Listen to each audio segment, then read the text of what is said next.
اول سوال دی دوستانو، د ابلیس معنا څه ده؟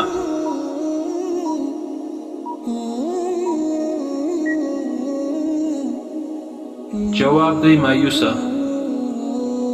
په کوم وخت کې د نیکۍ خبره کول هم حرام دي؟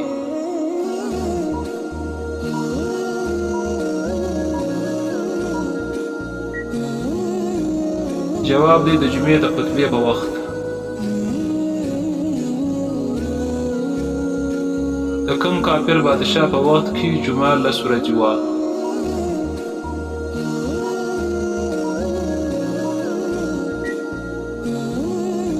جواب دی د فرعون په وخت کې.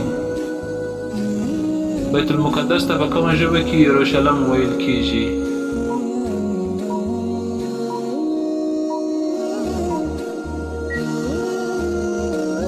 جواب دی په عبراني ژبه کې.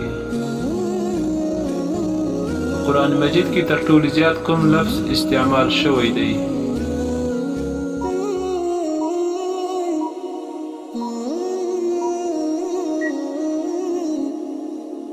جواب دی الف.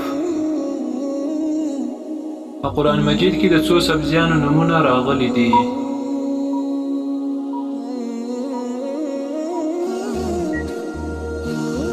جواب دی 4. هغه کوم جرم دی چې څوک یې هڅه وکړي قانون سزا ورکوي، مګر چې ویې کړي بیا قانون سزا نشي ورکولی؟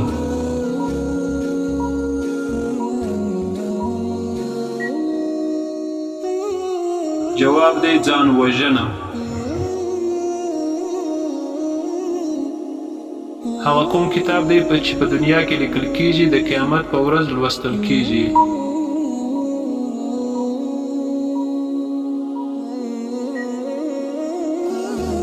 جواب دی اعمال نامه.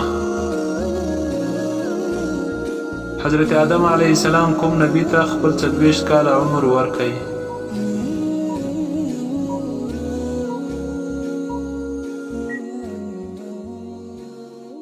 جواب دی حضرت داود علیه السلام ته.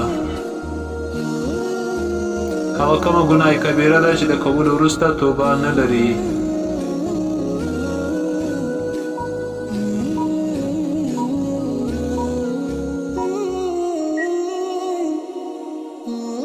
جواب دی ځان وژنه. ځان وژنه چې څوک وکړي بیا د توبې ویستلو دپاره نه پاتېږي. د خاورو څخه مرغۍ کوم پیغمبر جوړه کړه؟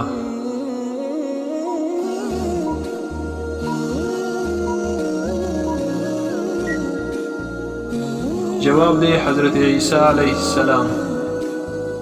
د انسان په بدن کې هغه کومه حصه ده چې د ګناه کولو په وجه بدلون راوړي؟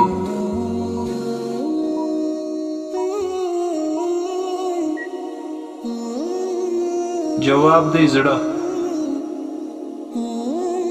تر ټولو مخکې کوم نبی ته جنتي جامې اغوستل کیږي؟